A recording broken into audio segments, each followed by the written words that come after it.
السلام علیکم عثمان. Arabic word ہے لجہ.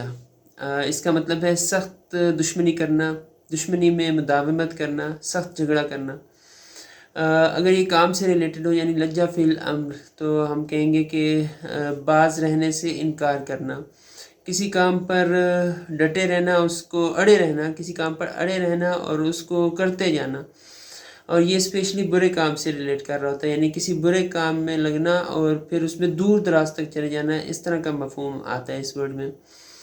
آپ لوگ دیکھیں قرآن مجید میں سورہ المومنون سورہ نمبر 23 اس کی آیت نمبر 75 میں ہے وَلَوْ رَحِمْنَهُمْ وَكَشَفْنَا مَا بِهِمْ مِنْ ضُرٍّ لَلَجُّوا فِي طُغْيَانِهِمْ يَعْمَهُونَ. اور اگر ہم ان پر رحم کریں اور جو تکلیفیں ان کو پہنچ رہی ہیں وہ دور کر دیں تو اپنی سرکشی پر اڑے رہیں اور بھٹکتے پھریں. ادھر ورڈ یوز ہوا ہے لالجو، شورلی دے وڈ پرسسٹ.